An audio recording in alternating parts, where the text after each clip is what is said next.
Hey, welcome back to Mike the Baptist. We're glad you could be here. We decided to be here too. It's all going to work out great. Ha!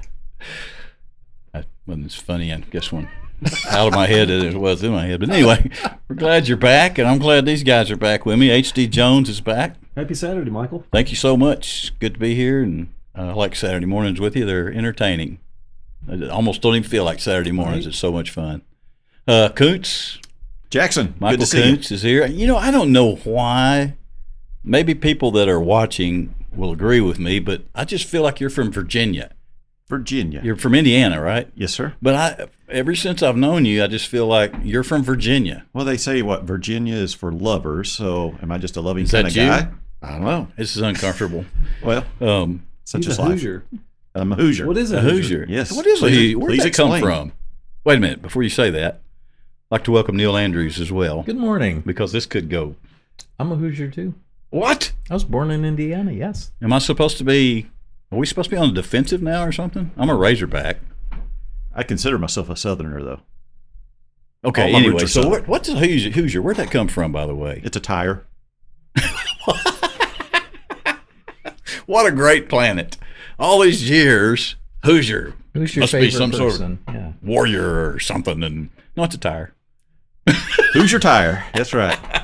That's not where it came from, though, is it? No. But that's really funny to think Sounded that's good. It is. It's a That's NASCAR nice. fan. Yeah, Thanks. Hoosier. What is a Hoosier? Do y'all know? No. Somebody that lives in Indiana. Can we Google that? Can we? Somebody get on the Google and? I heard it was a guy from Kentucky on his way to Michigan who ran out of gas. Very good. Hoosier? I like that. Hoosier? I don't get it. I don't either.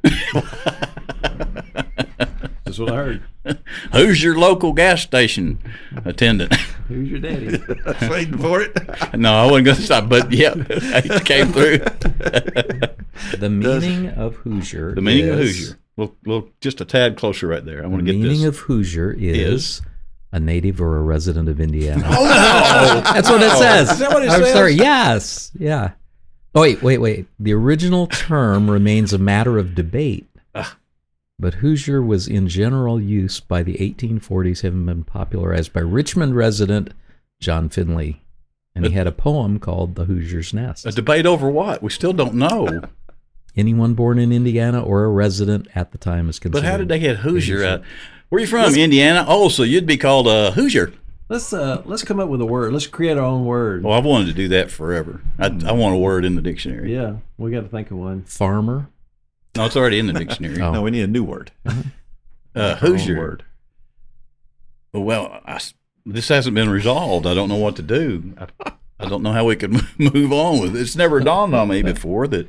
We don't want to belabor this point. No, we don't want to beleaguer. Leaguer. Beleaguer. Beleaguer. L-E-A-G-U-E. Beleaguer. Last week, I feel like I'm in a Say time it warp. 3 times in a row. well, 20,000 beleaguers under the sea. See? last week I was grilled because I used the word beleaguer for some reason, thinking that in my head it meant drag something along.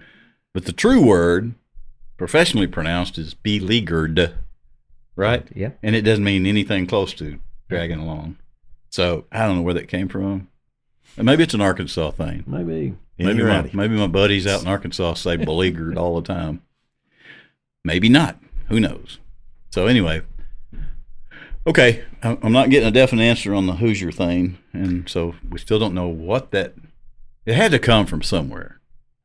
Hey, listen, if anybody's listening right now, I know it's Saturday morning. It's like 12:01 or 12:10, early in the morning. But if you're listening and can call us real quick and tell us what a Hoosier is, we would like to know.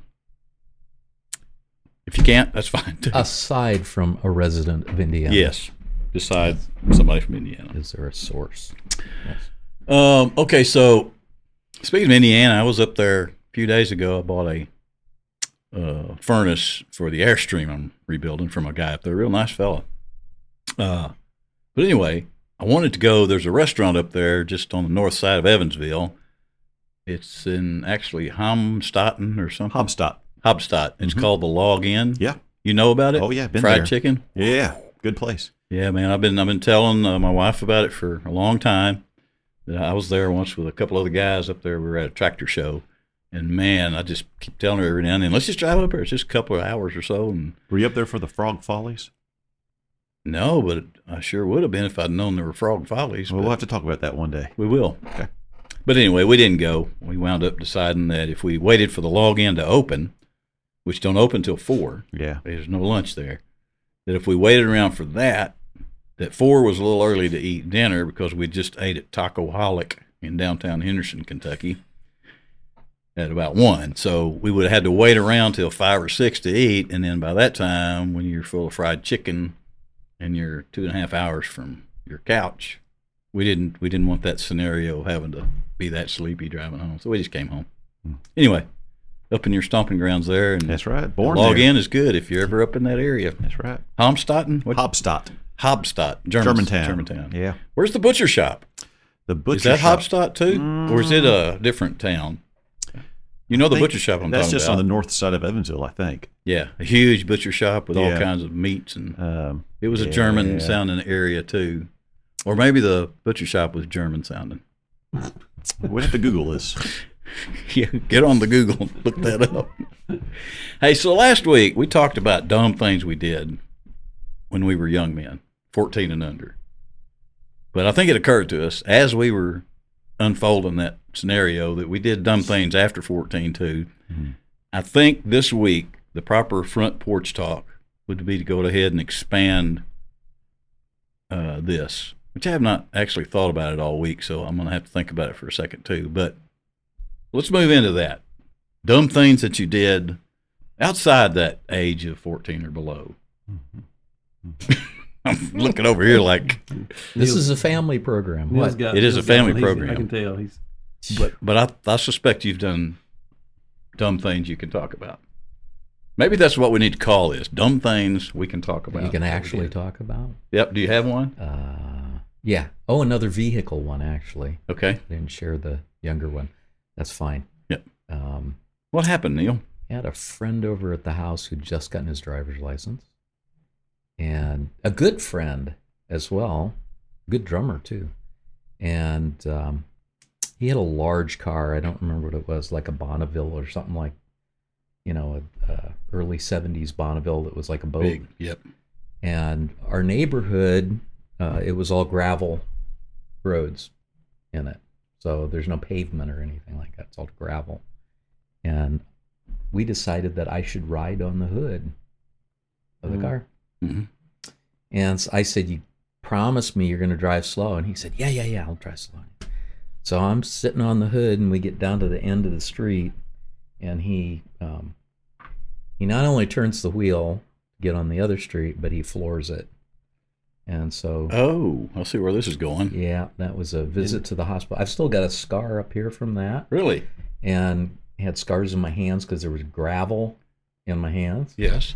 And I didn't want to go to the hospital, But but my mom made me. yes, of course. And she took me, and I remember how that felt. That was not good. But the fun part was the next day I went into school. He took off. He just left. So he was a threw really you good off friend. and then he went on. Yes. Yeah. Yeah, that's a good friend I right there. honestly, I'm not sure that he realized what happened. We're friends on Facebook now, but anyway, he took off, and I went to the hospital and got stitches and all that stuff.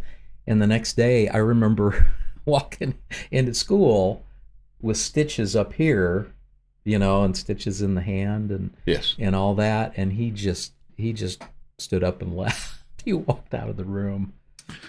Yep. I'm surprised you slid off because the hood of a Bonneville like that is like about the half size of a football field. It is big. Yep. You're like the original Teen Wolf. Remember that Mm-hmm. movie with Michael J. Fox in it, and he would Down on top of the van. get on the fan and surf. Yeah, You might have been his inspiration there. That's pretty cool. could have been. There in That would was classify as a dumb thing. Oh, I yeah. think. Yeah. Absolutely. Yeah. Yep. Mm-hmm. Oh, if you do that nowadays, you'd get arrested. Somebody would call you, Oh yeah. see you doing that, and get arrested. Yep. You don't even see people in the back of pickups anymore. Ooh no. No. I mean, I grew up in We the back used of a pickup. Yeah, we used to see people do that with their family in the back. Oh, yeah, we kids just would did be it in the back regular. and the dog and. You want to go to the Buffalo River? Sure. All the kids piled up in the back of the truck. And Mm-hmm.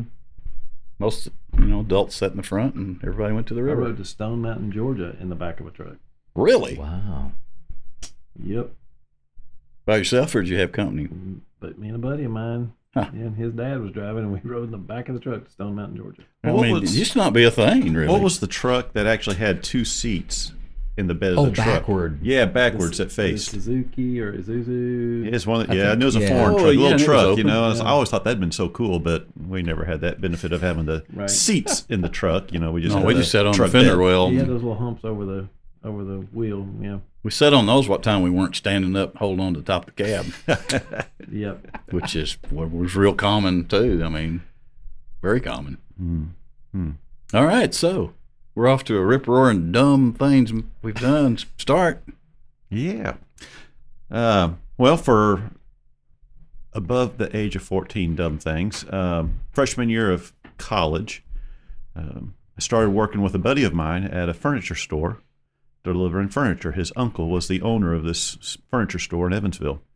So the owner decided to build a new house, big fancy house, and since we were already on his payroll, he had us come out and work the yard and put down grass seed and straw and stuff while we're on the clock for him. So we're out there spreading the straw across his yard, and that's boring. So we decided to make a game of it, and we would start taking the bales of straw and throwing them and hitting them with the garden rakes to bust them up. Uh-oh. And I was the one that was tossing, and my buddy was about 15 yards away from me, and he was the one that was hitting. And when he swung the rake the last time, the head of the rake broke off and swung and spun and intersected my shin. And we're both stunned. Ouch. And it made that nice metal noise when it hit something. And I could feel the bone in my shin just vibrating from that impact. And we're both he's over there, he's shocked, I'm shocked, and I'm looking down, there's a hole, to my shin bone. And he's like, "Are you okay? Are you okay?" I'm like, "Yeah, it's not bleeding. I'm good." And then all of a sudden the blood came. And it wasn't so okay. So I hobbled to the delivery truck that we drove to the house, and he took me home, and I knew I needed stitches, but I didn't want to go to the hospital. Right. Yeah. So I doctored it up myself, and I went into my room, and I don't know what I did. I laid down or whatever, and didn't proceed to tell anybody about it until Mom found where I'd cleaned it all up, laying in the bathroom, wanting to know what happened. I think it was the next day that she found that, actually, because it was too late to get stitches. Yes. It had been open for too long. So, it was not a good idea to play baseball with. You got the rake out though, right? Oh, it just bounced right out. I mean, It hit and bounced out. And let's just like picture it's- 3 days later, your mom coming in and say, "The rake's still in there. You can't do anything, though. I can't take you because that rake." Yeah. Yeah, that's my good one, I guess, for now. That's good. I mean, both of those are very dumb. So. How did we ever survive? That is a really good question. Oh my gosh, riding around the back of trucks. I Yes. remember riding on a hay wagon under the interstate at 65 and standing on top of the hay to touch the The overpass. Oh my God, yeah. Yeah, that's not smart. So We just don't want to stand up too far. yeah, that's right. So I think I was about 15, 16 years old. We decided, a bunch of guys, we're going to have a camp out. So we go and we get a bunch of hay bales, and we're going to build a fire, and we got these hay bales sitting around. And then we decided, wouldn't it be fun to have bottle rocket wars? And so we get bottle rockets, and we're shooting them at each other, and having some success at hitting each other. And then this other guy that was camping with us thought it would just be hilarious to chase us with his motorcycle. He had a dirt bike, and so he's chasing us with his. I mean, it's a night of disasters waiting to happen. And we're running, and you could hear him laughing. He's just coming after you, and you'd have to dart, or he would hit you, and run over you and think it was hilarious. So we're doing all that, and we forget to pay attention to the campfire and the bales of hay that obviously we had set too close to the fire. So all of them caught fire at the same time, and it happened to be the fall of the year. So then all of the underbrush around the woods where we were caught on fire. And there was that moment where I was you say we're Christians trying not to cuss. I was cussing because my friends were laughing, and I'm like, we're fixing to burn down the whole bleep farm. Yeah. Get over here. I mean, we're stomping and waving stuff, and oh my gosh. I mean, I just remember that, and it's like after that, it's like, y'all go home. We're not camping out. I was exhausted, And this was last week? scared to death. I missed the first part. Yeah, I was about 16. You 16. Yeah. you have issues with fire. I know, right? And stomping Yeah. things Oh, you out do? and stuff. You know how these recurring themes keep I coming know, right? up amongst It's us kinda- all? It's dangerous. Wow. Yeah. Animals, Yeah. Yeah. cats, cars, fires. Yeah. Just a lot of dummies. A lot of dummies. Interesting. So this is dumb. I know it's dumb. I don't know if it fits what I've heard so far, but it just been trying to think of something dumb. I remember one really dumb thing. As a young man, I went off to Little Rock, 2 hours away from where I grew up, to go to college, and I had rented an apartment. I had a job. Imagine that. I did have a job once. It's a long time ago, but I had a job, and I was going to UALR in Little Rock. There's no dormitories there, so you don't live on campus, so you live off campus. So I rented an apartment near where two of my aunts lived over in southwest Little Rock. Had nothing in the apartment except there was a mattress on the floor in the bedroom. I had cut about a 6-foot section of a tree trunk, and then I'd sawn it in half, so it was sitting there, and I had shellacked it. So that was my table by the bed / couch. That's basically all that was in there, except the walls were filled with charcoal drawings and stuff I'd done. Nothing in the living room of the apartment except an old wicker chair that my brother and I had stolen from a doctor's cabin up on the Buffalo National River one night. I don't know what got into us, but it looked neat, and I took it to Little Rock with me. I'm real sorry about that, but anyway.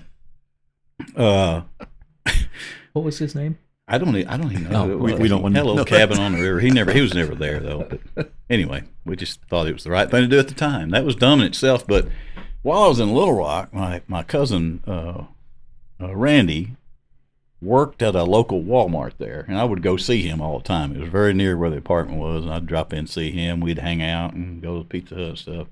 And I got to befriend a young lady that was working at Walmart that he knew, and I asked her to come to my apartment one time, and I would cook her a meal, putting the good move on.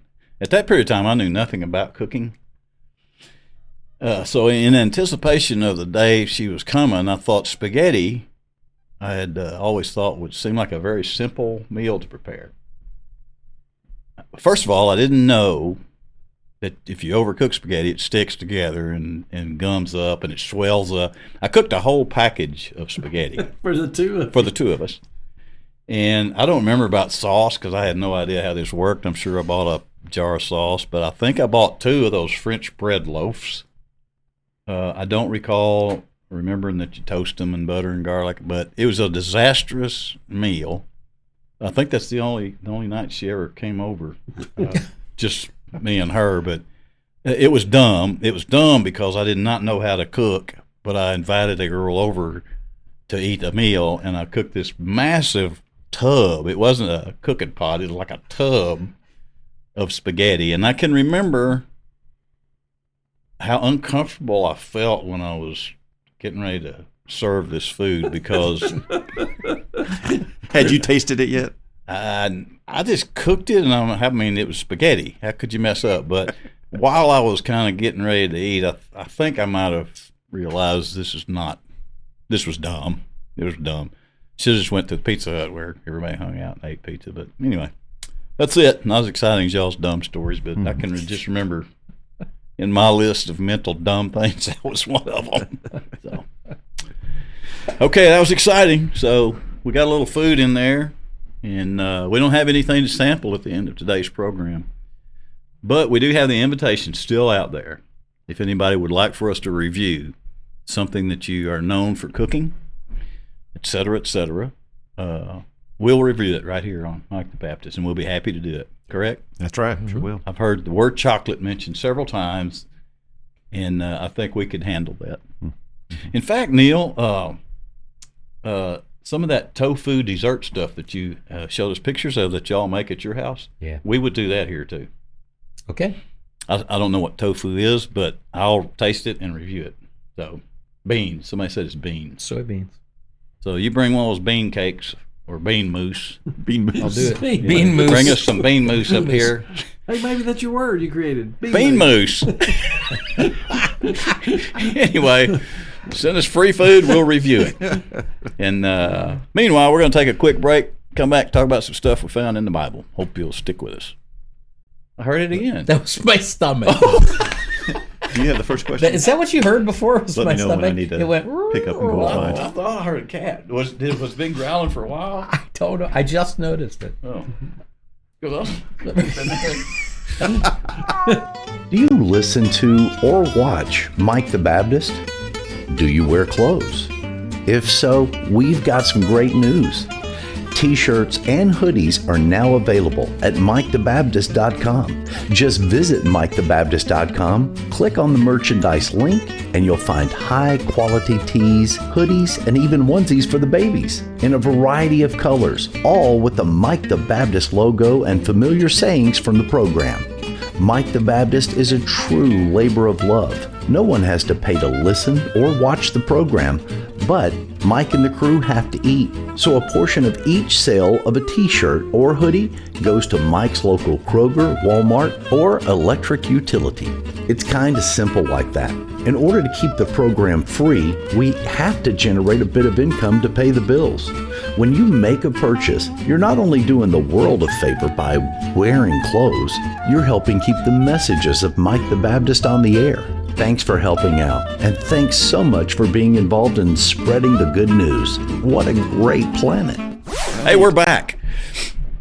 Spent a little time in the green room, kind of getting ready for the next section. We like to get a little bit serious in this section, talk about stuff we found in the Bible. But before we do, this is not really a dumb thing. It's just something that occurred to me that happened that I like the story. Now, I've told it 1,000 times. I may have flourished the story a little here and there. I can't remember, but I know this is basically what happened.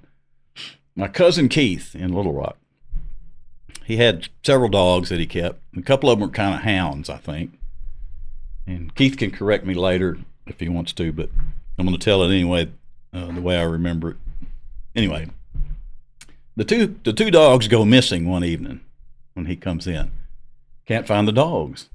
So Cousin Keith goes up and down the neighborhood, all around, trying to find the dogs. Can't find the dogs. But he comes back home, sitting around, and he hears off in the distance, he hears the dog barking off in the distance.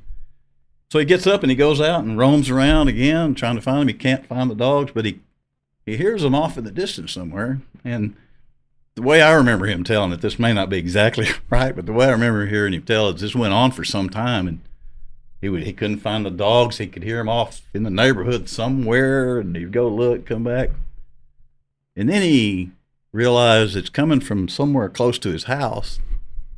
So evidently the dogs had gotten up under the crawl space of his house, and one of them was tangled up in electrical wiring that was connected to the air conditioning. And every time the air conditioner would kick on, it would shock this one dog, and he would be going, woo, woo. So Keith says he was sitting around, he kept hearing them off in the distance. But anyway, I don't know if that's exactly the way it happened, but that's the way it is in my mind. I just thought it's hilarious. In the Bible? That's not a dumb thing that Keith did. No, it's not in the Bible. Okay. It's not in the Bible. So anyway, I just want to share that with you. It's just funny. I just think that's hilarious. That's my cousin Keith. Keith also showed up. A bunch of the family got together at my other cousin Daryl's lake house up in Kentucky. And Keith shows up from Little Rock, and he had terrible laryngitis. He was sick, and he just laid around. He couldn't even talk. He couldn't get a whisper out. And I remember him laying around. Cucumbers they would cut, put on his eyes, try and get him some relief, and he just couldn't. But sometime we were there, he discovered, he couldn't hardly say a word. He couldn't. He was so tight and closed up in here. But sometime during that weekend, he discovered if he talked like Elvis, he could talk. So all weekend long, Keith would talk like Elvis, and you could understand him. But if he didn't talk like that, he couldn't get anything out. But anyway, moving right along. Do y'all have anything you want to throw in there? No, I this think is that's well covered. okay. This is the extra section. That's right. Yeah. We'll turn it over to you guys. We'll talk about some stuff we found in the So Bible. we've been reading through the book of Philippians, and one of the things as you read through the book of Philippians is you have to know is that Paul's actually in jail. Whether that's under house arrest, whatever, he is not where he wants to be. And yet he keeps talking about this joy of being in Christ, this joy of partnering with other Christians, and the fellowship that they have, the friendship that they have together. And it's just it's kind of amazing fact that in all these circumstances of life, he keeps talking about joy and rejoicing. But then he kind of switches and talks about how that kind of joy compares to the world's kind of joy. And he talks about us trying to find pleasures in this life or trusting in our own flesh.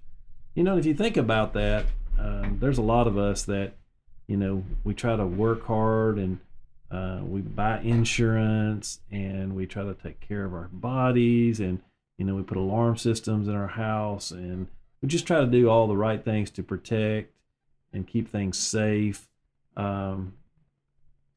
Knowledge is important in our society, and he just talks about all those things. He says, and if you think about all those things, and he used it in his context of his world, he says, when I think about all those things, my heritage, my education, my knowledge, and all that stuff, he says, I consider them all a loss in comparison to knowing Christ. And so one of the things that we have to kind of ask ourselves along the way as we're trying to be Christians who don't cuss, is like, what is it in my life that is more important to me than my relationship with Christ? What is it that, I really am trying to do as opposed to being obedient to Christ? And, that's just one of those things that we have to struggle with. And I'll just kind of open that discussion up and say, for me, sometimes I have to stop and think about my desires as opposed to what God's desires are.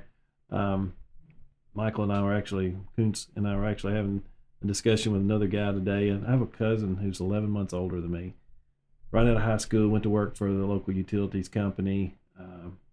He's now retired, and every time he talks about his retirement, how much freedom he has, and all this stuff, it kind of ticks me off, because I'm like, I can kind of begrudge my calling a little bit and go, well, man, I picked the wrong thing. But the reality is that we're not here to do our own thing. We're here to follow Christ and what he wants us to do. So, yeah, just kind of throw that out to you guys to say, what areas do you struggle with in your life that you might go, yeah, I'm trusting more in my flesh than I am in trusting him.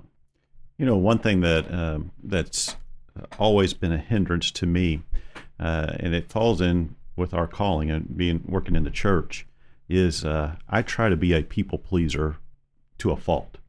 I don't like people to be upset with me. I don't want to cause problems for anybody. And I find myself a lot of times working very hard just to please people. And I have to make sure that I am pleasing God first and foremost. That's all that matters. And we say it all the time, you don't please everybody. We're always going to make somebody mad no matter what we do. Working in the church, working out in a job anywhere, you're a decision maker. Not everybody's going to agree with the decisions that we have to make.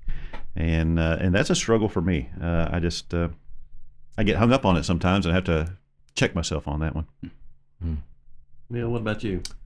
For some reason, this popped up early on when I was accepting responsibility for leading worship.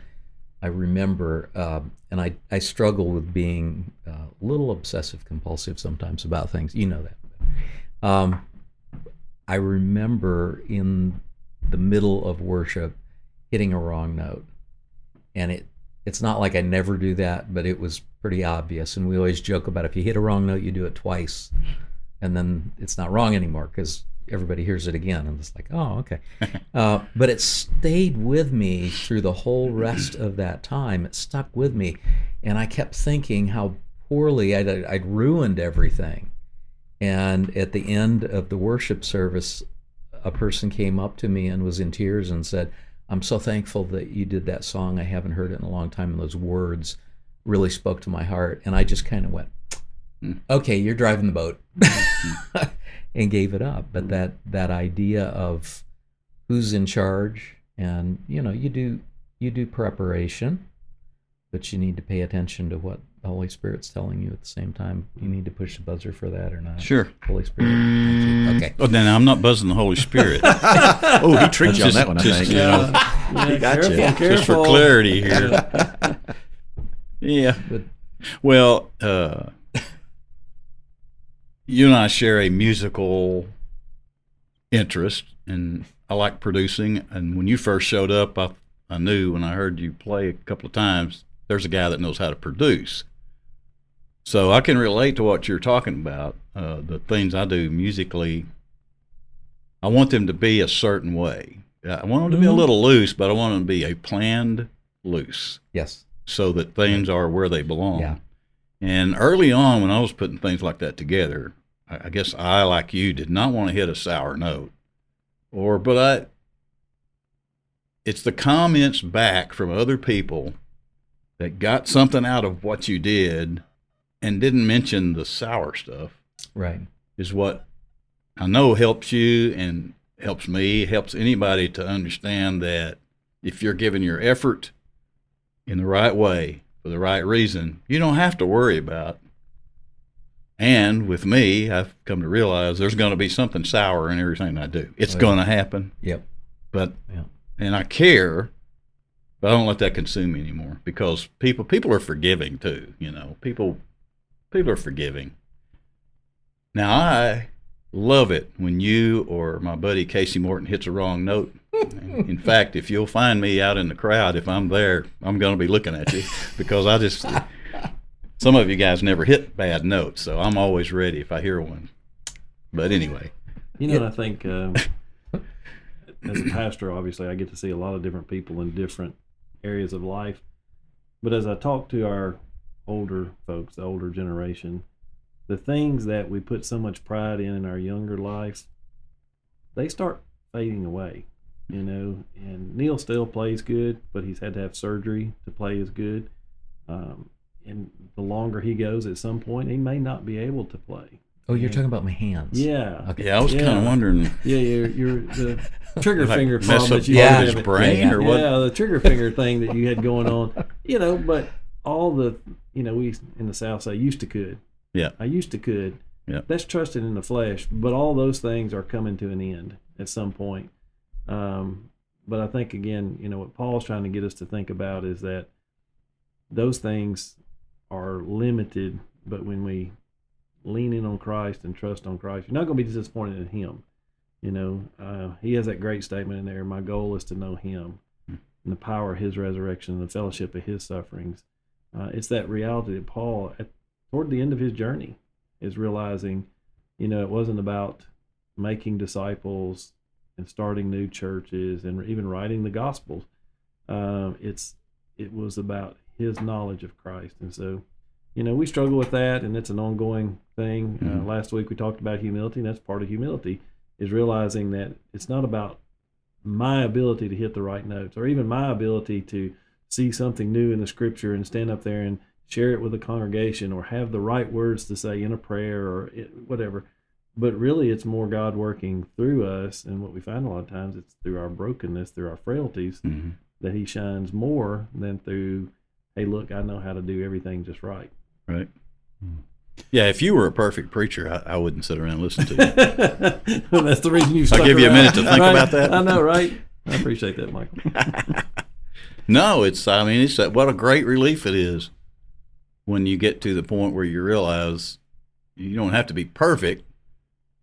You basically just have to be present. Present and willing, and then the perfect don't matter. It really don't matter. That's right. Now, it's nice to hit the right notes. Yeah, and it feels much better when you do, but... Well, it's. I was thinking about that when you said that earlier, and it's, why am I disturbed about that? Is it my pride? That is Well, yes, that what it it is. hurts, Of course or it is. is it that I don't want to be a distraction? Nah, with me it's So, pride. you know, 'cause- Originally it's just pride, but I'm over that. I don't care anymore. There you go. Anyway, so Well, that's where Paul is going to when he gets into further into the book. There, he talks about it's not relying upon my own righteousness; it's relying solely upon Christ and His righteousness, what He has done for us. And we get hung up sometimes, in being an art major, an artist at a young age. I was hung up on being a perfectionist. And the medium that I hated the most was acrylic paints because they're not very forgiving. when you don't have a lot of eraser. time, No, and you got to get her done. my teacher, Mrs. Fiscus, she would come by and she'd say, "Michael, Stop. you're mad. What are you upset about?" And I'd tell her, and then eventually I asked her, "It's like, how do you know when I'm mad?" And she would watch me. She's like, "Your nostrils flare when you get mad." I was like, okay, so I'm not going to let my nose do my talking anymore. We're going to be watching him now. That's right, So, we get focused on us thinking we're doing all this, or it's all on us. And it's not. It is all about Jesus. It's all about what He did for us. I mean, I cannot take all the what I think are good things, which are still filthy rags, but I can't take what I think have been good accomplishments, and they don't do anything for my salvation. It has to be 100% Jesus, what He has done for us. And if our faith isn't in that, man, we've got a serious problem here and now. But how does somebody that's not working at a church do that 100% all the time? How they do what now? How you stay focused on? Well, like most people, I understand, go out every day to a job, but they have to focus on that job. You have to do a job. Mm-hmm.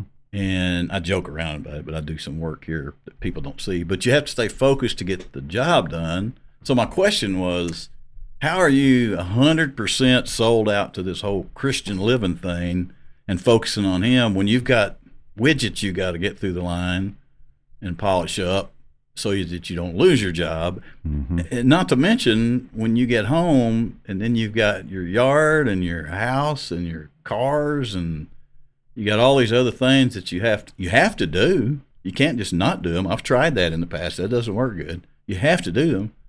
So that was my question. Yeah. If you're not paid by a church to work and focus on it all the time, how do you do that? How does the normal person who's not working in the industry, so to speak, do that? Well, HD mentioned it just recently about that. When we're out at our jobs, if we're making the widgets, we want to be the person that is doing it better than anybody else. We want that our work to show that we're doing something and we want to give it our all. We want to be the example to everybody else because we've got something great within us. And we want to be able to give somebody a reason to say, why are you going the extra mile? Why are you doing it to such a level of excellence? Or why do you conduct yourself this way? And we'll have an opportunity then to share in a workplace why we feel that way. Well, because somebody's done something exceptional for me. Somebody's done something for me that nobody else could do. Somebody went the distance, went the extra mile for me, and then we get that golden opportunity to share. So you're saying that you're not doing it so somebody will see you. No. You're doing it because of your commitment to Him. Right. Yeah, absolutely. And then if they see that, which I think that's brought up a lot, isn't it? Is that preach a lot, and just use words if necessary. Mm-hmm. So I guess it's the hope that somebody will ask you about it, but even there, if your motivation is, am I doing something so somebody will see me? Right. There's another line right there. But yeah, kind of getting into the pride area there, aren't we? Yeah. So what was the original thing I was asking? You're talking about the average Christian. Yeah. How do you stay? Honestly, I would say those folks they're the front line. They're the end. They're the tip of the spear. Our job, honestly, is to equip the saints to do the work of ministry. We've we've forgotten that. Sometimes they think, oh, I pay the preacher, so you need to go witness to somebody. And by the way, do the work of ministry. You got to clear that up. Okay, so it's preachers' jobs to go hang out with lost people. It's preacher's job to go call on the widow women. It's preacher's job to clean the church and lead the singing and all that stuff. When really our calling is we need to do some of those things personally. It doesn't get us exempt from doing those things, but our job is to help everybody else, to encourage everybody else how to do those things, give them the tools they need to do those things, set up the format to do those things. So honestly, all the things that you mentioned, you know what? I can mow my grass unto the Lord. I can weed eat unto the Lord. Okay, how do you do that? You got to explain it. And I'm not doing that because my homeowners association says that's the way I have to do it. But it's one of those things where I appreciate that in my own little realm, God's given me this house, this land, this car. So I should keep it clean and I should take care of it because I'm thankful to Him. And you know what? People may never come along and go, "Hey, you keep up a nice car. I guess you love Jesus." But they might notice, "Hey, you're just a good citizen. Why? You're a good worker. Why do you come in early and why do you stay late when the rest of them, or you pick up extra shifts to help? Anytime somebody's sick, you're willing to step in and take their shift." I had a buddy of mine, and it just hurt my heart when he told me this story. But he was always the guy that would work extra for anybody else that wanted to go on vacation or whatever. When it came time for him to go on vacation, he went back to cash in some of those, "Can you help me? Can you help me?" Nobody would help him. And he's like, "I guess I'm just doing what I'm supposed to be doing. If they asked me to do it again, I'd help them again." So I was sitting here thinking while you're talking, if you just do this for your own benefit, you do it because of your relationship to God, and the result of that is not up to you anyway. Yeah. So when you're mowing your yard, if you're mowing it because you want to take care of it out of that kind of respect, I'll be honest with you, I don't always think that way when I'm mowing. No, I don't either. I mean, I've got the 70s music playing a lot of times when I'm mowing. But I do find myself finding a peaceful time when I'm mowing the yard. Yep.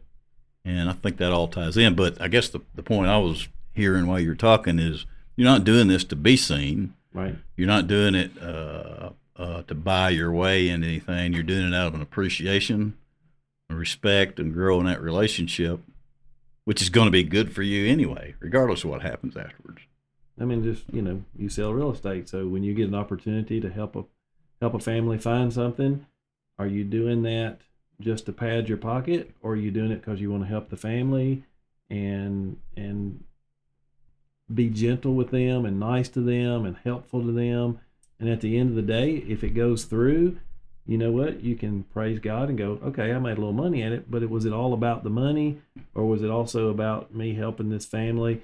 Hey, look, I got both." Yeah. I got both of those things. And well, in my case, it gives me time to do what we're sitting here doing right now without having to worry about it. Exactly. 615-957-5064 if you're wanting to sell your house or buy one.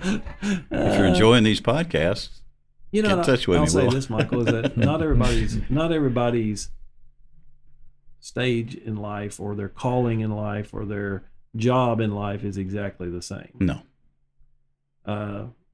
My mom and dad are sort of in the fourth quarter now of their life, and they look back and they have regrets, And my mom, especially mom, was not a stay-at-home. She tried to be a stay-at-home mom. She liked to kill us all. We said, "Go back to work." But that just wasn't her thing. It just was not. She was not a Betty Crocker. She did not enjoy it. She made sure we were taken care of, but she really enjoyed working. And so she went out and did her thing. And she's, lamented about that. Like, I should have been a better mom. And I'm like, you know what, Mom? What you did provided the opportunity for me and my sister both doing some type of ministry work. It gave us college educations. It helped us get to the places that we are today. And so you can't just evaluate your life and go, "Well, I wasn't preaching every Sunday." There's a lot of people that aren't preaching every Sunday that are doing a whole lot for the kingdom of God. And then and sometimes it's the little things, and we don't realize that. And that's kind of what Michael was talking about, all this stuff that we do, is it important? it's really not important if it's just in this world. Right. I mean, if you cut a bunch of number one records, if it really wasn't to help anybody else, Yeah, it's not. I mean, whoop-de-doo, right? You've got your reward, as they say, Yep. right there, and Yep. it's kind of over with. Yep. Which, I'm not opposed to number one records either, though. Well, I'm just saying. right. I get you. 615-957-5064 if you want to buy a CD. So, Is that the same number as buying a house? it's actually the same number. Okay. Yeah, it's a small corporation. Operators on duty now to take your call. Yeah, The number once again. Operator on duty. Now, you're looking at him to take your call. Mm-hmm. Oh, you're looking at me. I'll Are we, edit that are out. we transitioning? Looks like it. One of the things that happens in this too, when you read that scripture too, is Paul calls the people that are following him to look at his example that he sets, and he's not Jesus. He is a follower of Jesus, so that would imply that he was not perfect. So how is he calling them to do what he does if he's not perfect? That's kind of that sticks in my head. So how are we supposed to, when you are knowing that people are, I think that was a big epiphany for me too, when I was first invited to lead worship and had that recognition that people pay attention to everything you do. There was a Sunday when the pastor had asked me to help him with his message. He was using I'm trying to remember I don't remember the title of it, but he was saying about the fiery darts. And he had a foam bust of a head. And he had me hold the head and he threw darts at it. And, he missed a couple of times, which explains some things. But it was the only time he ever did that. About 2 years later, I was in a department store in the men's department looking through some things, and a lady came up to me and she said, "I think I've seen you before at a church." And I'm thinking, yeah, I lead worship. And she said, "You're the guy that held that foam head while the pastor threw darts I had at that you." dart stuck in your forearm. It's like, and it's kind of you come to a realization that it doesn't make any difference if you're up there, but it's magnified if you're up there. But if you proclaim something, if you say, "I believe this, I follow Jesus Christ," okay, people listen to that and they go, what does somebody that follows Jesus Christ act like? What do they behave like? What do they say? And it's kind of an ongoing in the back of my mind. And I start out in prayer in the mornings praying that way too. Lord, let me be the example that you want me to be. And it's a hard thing to do. Hindsight is not always kind. Mm-hmm. So how can we be that example in recognizing that that's important? People too look to you all too as ministers. A lot of people look almost too much in a way to people like you all as somebody to follow. I have the benefit of knowing you real personally. We appreciate you Yeah, using this podcast to bring us down. I like what you said in a recent book that you printed at our church. You said, "Watch the podcast; you'll feel a lot better about yourself." Right, exactly. No, this is part of the intent here is to make you guys as normal as possible. We have some friends that when they go out with us, they say relatively every time we go out, hanging out with y'all makes us feel better about ourselves. Yeah, I know. Yeah. Oh, I loved it when you showed up. I felt more normal than I've ever felt around, the church we go to, because up until you showed up, I was the nut. But now you're the nut. Right. So we're like brother nuts. Yeah. So Which scares the crap out of me. it does. It's a little frightening, but yeah, I mean, who do you follow? Obviously, I think we had this conversation, a group of us, it was in the last week or so, about nobody can ever be like Jesus Christ. So how are you supposed to be like him when you know you can never be like him? One thing, we just have to try to be as aware of it as often as we can. And, hopefully we train our minds over time to just keep that in front of us. Because what I have found, I've preached thousands of sermons, but more often than not, it's something that I've said around a coffee table or something that sticks with people. Mm-hmm. Oh, yeah. And people come back to me like years later and say, I remember when you said such and such. And I was like, I don't remember that at all. And it wasn't from the pulpit. And I was like, well, I'm glad it had an impact on you. But we just we've got to be on guard, and that's scriptural. We got to be careful and just try to do our best. You don't ever know what somebody else is going through, or what they're listening for. Because a lot of people are listening for things and looking for things to help situations they're in all the time, especially nowadays. There's a bag of red potatoes is $7.48 right now. A 5-pound bag. This is dear to my heart. I love potatoes. A 10-pound bag of russets is $11 and something, almost $12. What were they a couple of years ago? $4.50. 4 or 5. Okay. Yeah. This is a drastic change, and you have to know. You got to be living under a rock right now to not sit back and think there are some people that are really going to be struggling real Struggling right soon in our country. So you never know what people are needing to hear or listening for, which is why I think it's great that we get together and try to talk as common as possible, because high church talk runs some people off that really need to hear something about what we're talking about. I know that as well as I know my own name. I just know that. I love these conversations because they talk about things, I think, in a good way. In a good way, because a lot of people are not even going to come in a church. They're just not going to go to a church. As much as we beg them and plead with them and give them gifts and whatever, there are people who need to hear what we're talking about, but they're not going to come into a church.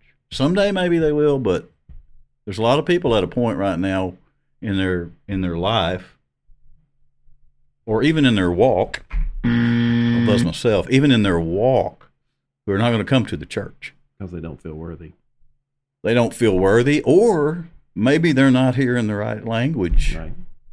That's actually gonna feed them something. Because if we get together at our churches every Sunday and Wednesday and all that, and we just talk amongst ourselves about churchy things, if there's somebody there who's not, I think we're disservicing them to some degree.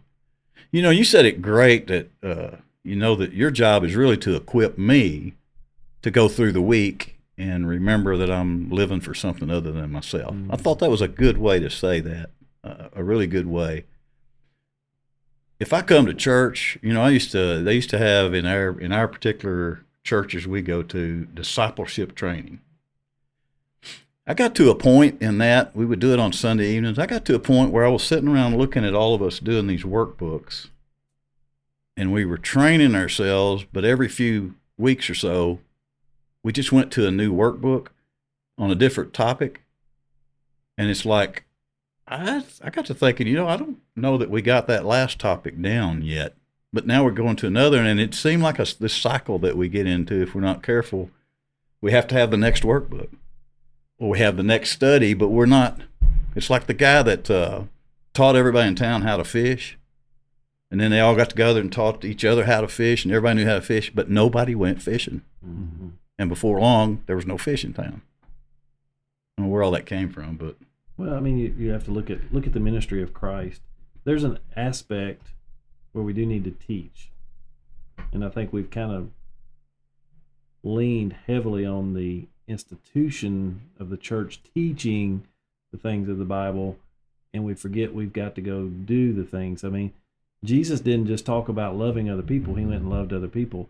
I mean, some of the things that, and we don't really even get in our world today how just ironic it was, and just gasping almost for breath when Jesus walked over and touched the leper. I mean, these were people that needed to walk on the other side of the street. Again, because of a health scare, we've seen this with COVID, because of a health scare, that, oh my gosh, if we come in contact with you, we may all die immediately. And Jesus walked up and touch those people. Hmm. A woman who had a blood issue, and in the Jewish mindset, a blood issue was kind of a curse of God. And if you touched blood, then you were unclean for 7 days. And here is God in the flesh touching this woman who had a blood issue, or she touched him, and he recognized that she had touched. And he turned around and had a conversation with her. And I think, again, you're exactly right. Discipleship has got to be more than just go through a workbook and get some more knowledge. We need that. But at some point, we need to break that out into, hey, let's have more front porch conversations with people outside the church too. Mm-hmm. Build friendships, meet people that are hurting, and not try to make it all about a committee or all about, let's get together and talk about this and talk about that, but really make it practical. Mm-hmm. There are people, like you say, if there are people that are having a hard time buying potatoes, let's go buy them some potatoes. And don't even do it with an ulterior motive. Just buy them some potatoes. I'm buying potatoes, because I see you're hungry or I see you're struggling. And then hopefully that opens up in opportunities to share why you do those things. But I don't even think we have to do it. I don't think we have to do it with an ulterior motive. I think we just do it with the motive, I'm coming to love on you. That's right. Full circle. And We're going back to friendly. why you're doing it. Like if you're mowing and you're thinking about your relationship to God, that's all you need. Yeah. That's all you need. By the way, do y'all have those stripers on your mowers? I think that's of Satan. I know, right? I mean, people have these stripers they put on mowers. Do you have one? Nope, I don't. I'm just doing good to get the grass cut. Yeah, I just, when I moved to Tennessee, the first thing I noticed was the only difference between people in Tennessee and people in Arkansas is people in Tennessee mow their yard more often. Other than that, the people are about the same, yards about the same, but We don't have as many refrigerators on the front porch. no, but do you know how handy that is to have a refrigerator on the front porch? You don't have to get up and go in to get a Mountain Dew. When you go out and mow your yard, You just it's right lean there. over and get a Mountain Dew. Is that, Neil, when you started talking about this last little area, did we get too far off your point that you started out with? I don't think so. I think Okay. it's all on us Mhm. to be God focused and others focused primarily, and not be self focused. And you need to be self focused about being attentive to things that Jesus has called us to do. Mm-hmm. You have to but be somewhat. to notice the people around us. We've gotten to be such a self-centered culture Oh, it's horrible. because you can have it your It's- way. The culture's taken us away from what's important. Yes, that's what I meant to say. And we have, as the people of God, we have bought into it a little bit, trying to be relevant and not even being then happy with who we are. Yeah. And I think that's part of this problem. So many people are going, how can the church be relevant today? We don't need to be relevant. We have no John the Baptist. I mean, when we make fun of you being Mike the Baptist, Yeah. John the Baptist was the most irrelevant person. Yep. I mean, everybody went to the temple to see the guy in the most ornate costume saying the big long prayers. John the Baptist wore camel hair, Mhm. ate locusts and honey out in the desert area, and people were going by droves because what he was saying was truth and life. He was carrying the message. And we really don't have to be relevant. Not that we can't use some of the things, just like this podcast. This is a medium that the culture has given us. Mhm. We can use the culture, but we don't have to be the culture. Right, exactly. And I don't know. I think again, Jesus' example: men never talked to women; they didn't touch women. He came along and he befriended women, upgraded women in their status in life. And so, what's our example? I mean, obviously, it's real easy, cliche, to be like Christ, but it really comes back to me. It comes back to where's your heart at? Because every human being out there created by God and for God. May not be with God eternally, but they are created by God and for God. And we're missing the boat if we're not looking for opportunities to make a connection with them, Mm-hmm. to show them, and even be honest. We laugh about Christians trying not to cuss. Why do we say that? Because Christians cuss. It's a true thing. I mean, you're right. We're humans. Stuff has come out of our mouth that we wish hadn't come out of our mouth. We've done things that we wish we wouldn't have done, and that kind of stuff. But that doesn't mean we don't believe what we believe. It just meant in that moment, had a bad moment. Right. Well, and that probably holds some people back from becoming a professed Christian, is thinking that I can't do that because of the way I am. But that's just exactly opposite of how this works. Yep. And, make me mad and you may hear something. I try not to. So, but make me real mad and, I'm liable to slip. I'm trying not to, as I say every week here, but. Some of that is recognition too. And I think a lot of times people think when they accept Jesus, they're all of a sudden going to have everything's going to change. Right. It's going to be right. And that's not typically that happens, but that's not typically what happens.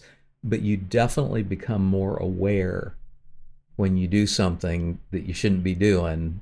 There's that voice inside them, still small voice, that will just remind you of that. And the more you pay attention to where you're supposed to be paying attention, the more you'll hear those things. Did I say that right? Yep, I think so. Absolutely. Yeah. We all agreed with you in a nice church type way. We're going to say that's an Inny. Yep, I think that's an Inny. Speaking of which, are we at a point? Yes, have we Could reached be. a synopsis? Yep. Mm-hmm. Synopsis is like a Summary. summary. Do we need to Google this? We've been over this. No, we've been over this Stop before. I using just big can't words ever. we don't know. I can't ever remember. Well, I need to stop using big words I don't know, but they just sound so good when you say them. Anyway, good talk. I'm going to try to be a better human this week. Wish me luck. Hey, we'll be back. Hey everybody, it's time to play America's almost favoritist new game show, Inny or Outty, where we challenge our guests to figure out if a phrase we give them is actually in the Bible or out of the Bible. Sharpen your wits, guest. You're about to be in the hot seat of Bible stuff, because you're the next contestant on Inny or Outty. Here's Mike. On this edition of Inny or Outty, I think the last week Koontz and I were the questioners. Am I remembering that's right? Mm-hmm. 7 days is a long time, but I think that's the way it worked. And we had an out. we had an out. We had a strikeout. We had a bad strikeout. Yeah. I was involved in that. But- So I think we had one of each last week. So we're going to try to improve the record. It is 3 preachers, by the way, and then some guy that started a program about stuff like this. But anyway, so here we are. This week the power is in Neil's and HD's hands. They are the questioners. And, well, you know how it goes. Ask away. Let's see what happens. These things, they really start to mess with your. I told you, walking through the parking lot the other night, and something popped in my brain. I was like, oh, I got to put that in Inny or Outty. Yes. So this is one that you're going to scratch your head with, I think. I'm ready. Because it sounds real spiritual. Okay. Confession is good for the soul. Okay, so my brain stalled for a second. Guess we can discuss it now. I'm afraid to speak first. Well, that's okay. We know it's a good biblical concept, right? Because we're supposed to bear one another's burdens. We're supposed to have, prayer partners and, maybe somebody that you confide in with stuff. I might have somebody that I tell my issues with. Right. Confess things to pray with me about. Correct. So you're talking about confessing to another individual. But the question is that in the Bible? Confession is good for the soul? Is that what you asked? Confession is good for the soul. Well, who would have said it? If it's in the Bible, who would have said it? Somebody inspired by the Holy Spirit. Boy. Yep. That's almost said God. I think you covered the whole book. Yeah. when you said that. That was pretty clever. Thank you. You're much smarter than they said you were before you came here. Actually moved here. You're way smarter than they said. I don't believe it. I mean, I would have voted for you if I'd known you were this smart. I was wondering who the 3 people were that voted against me. I don't vote for anybody I don't know very well. I'm sorry. Where were we? Confession is good for the soul. It just doesn't sound like Scripture to me. I agree. But You agree? I agree. Oh, I was confused because I looked over. I thought you had asked the question, but you No, said, no, "Oh, I it's agree." over But it here. was you. Okay, so I'm back on track. Yeah. Neil, I don't think that's in there, but it's a good concept. But there is a confessing one another's sin, or confessing sins to one another. Right? How is it worded? confess to one But another. it's not or- confession is good for the soul. Is that what the other scriptures say? Oh, wait a minute. We need to save that for a future Inny or Outty, I guess. No, there's a where is it? It's basically telling other people. Right. Confess your sins one Yeah. to another. Thank you. Yes. Thank you. That's actually in there. I'm pretty sure. Mm-hmm. James. We'll see. Now here's.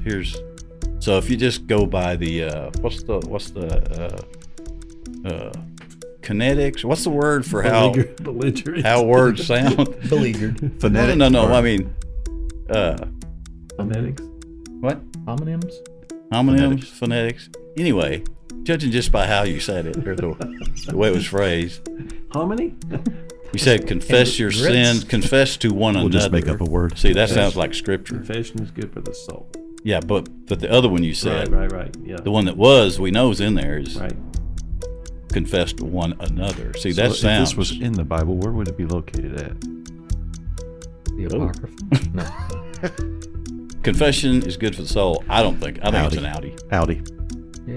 We're all Outties. See, I'm going to have to plead a little ignorance here because I said it was an Inny, Yep. but then I didn't write my reference down. So somebody's going to have to Google that. Then somebody's going to have to Google it because I'm like, dang, I didn't put the answer. But I got in parentheses, it's an Inny. Confession is good for the soul. Oh, really? Yeah, somebody who has data. I don't have data. This is the first time we've had to look it up live. But do y'all remember the first edition with Brent Gambrell of Inny or Outty? I had a studio audience that day. 3 friends of mine, 3 or 4, and I had never done Inny or Outty before. And in typical fashion, at the last minute, I didn't have the Inny or Outty questions, so I asked them to come up with the questions.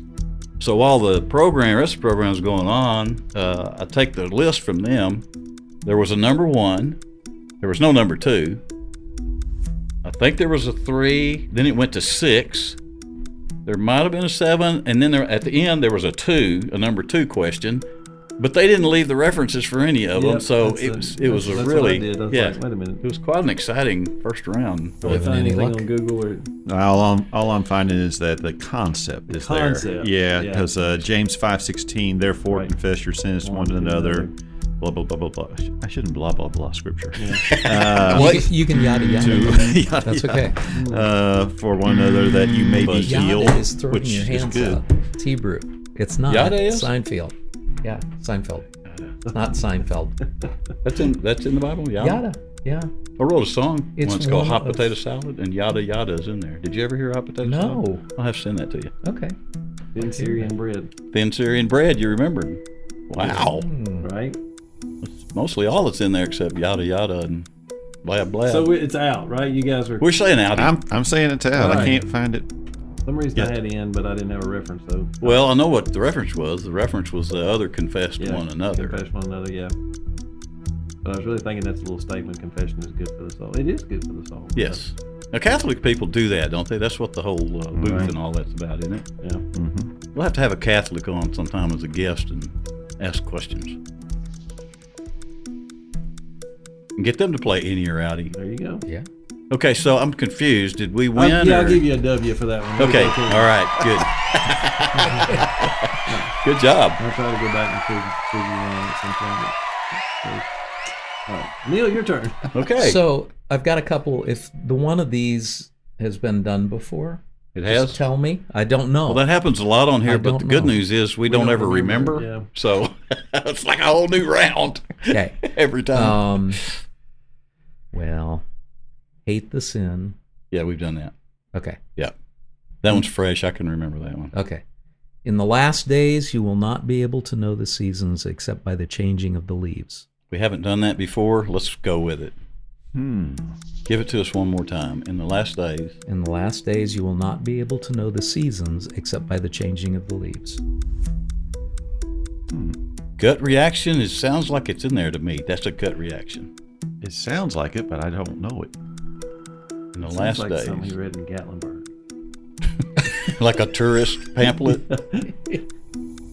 Like, get here quick Yeah. because In the last and you day. want to see that one last time. Yeah. By the way, for those of you who don't know what we're talking about, if you've never been to the Smoky Mountains in the fall when the leaves are changing, it is incredible. Need to go. Yeah. Yeah, it's really, really beautiful. And you can take a preacher with you. And you can take preachers with you. Most visited national park. It in the is. United Yeah, States. 2 million or better. No, I guess that was years ago that it's 2 million. Oh yeah. It's, and if you go there to look at the leaves, you will see why it's, or you will see the most visited because that line up those mountains, but it's worth it. Anyway, in the last days, what? You're going to make me go back to it Yes. because I needed to read the wording exactly. Ah, In the last days, you will not be able to know the seasons except by the changing of the leaves. I'm going to say it's an Inny because I think he gave it away when he said, I got to go back and read it. Exactly. Is that what you I said? don't know. I think he changed the wording just to screw us up. Oh, that's an No, old trick of just- mine. Yeah. But by No, the way, if you that's do it. that, don't use the word billy goat because they immediately pick up on that your billy goat wasn't in there. Except the only way you'll know is by the changing of the leaves. Yeah.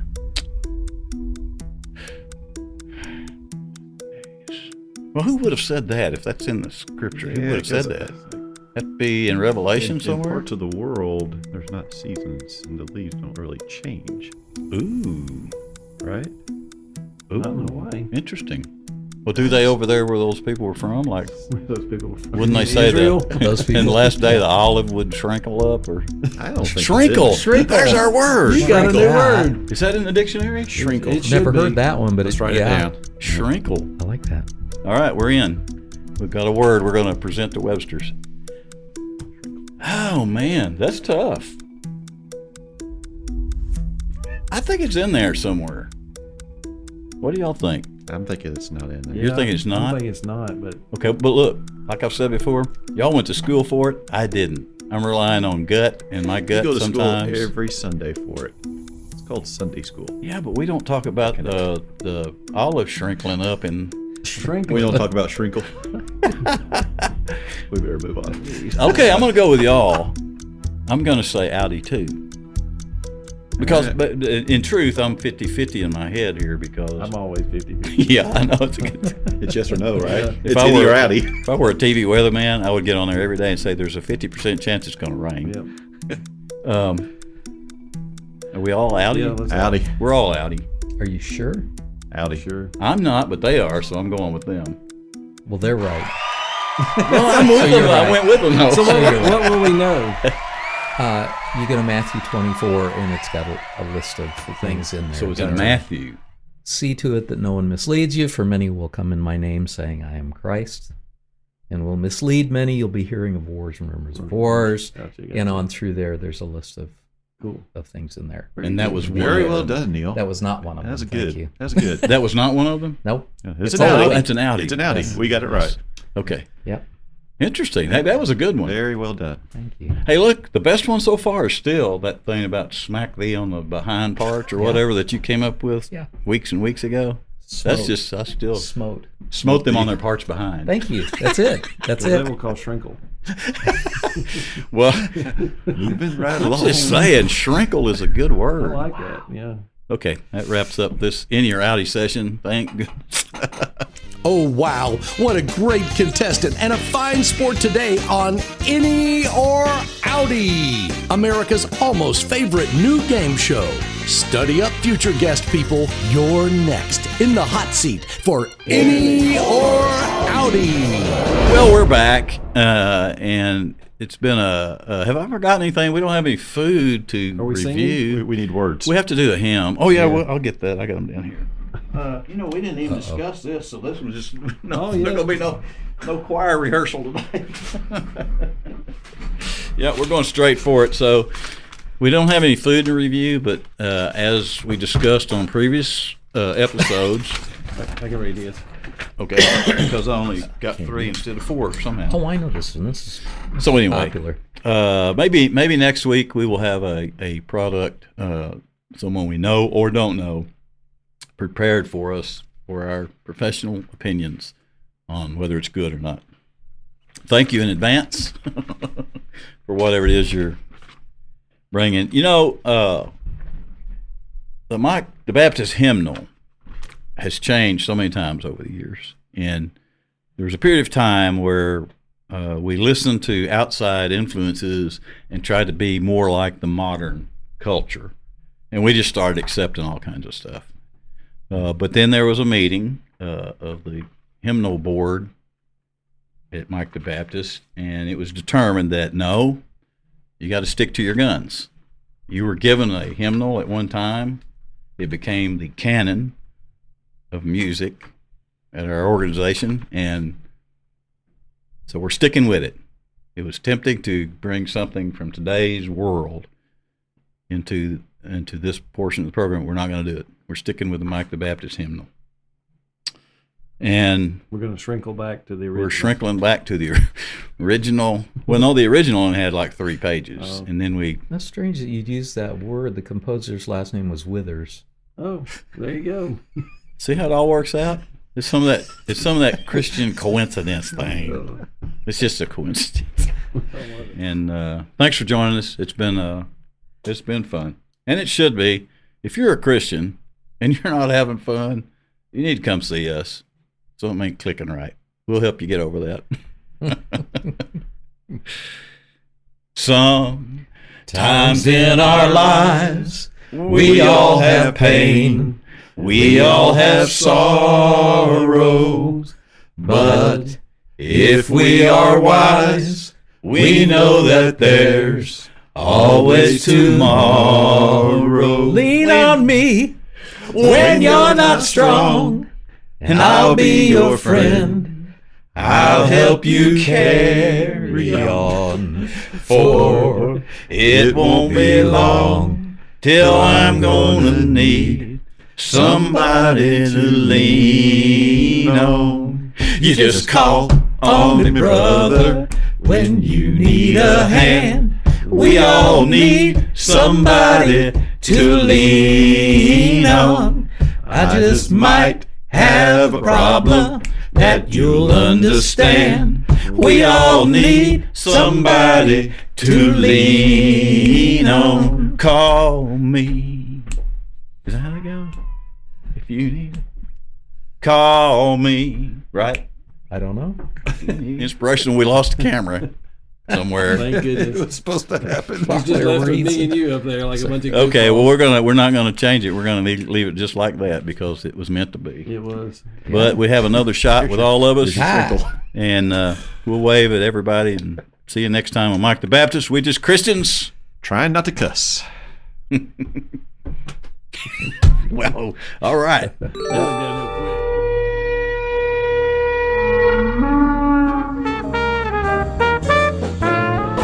Mike the Baptist.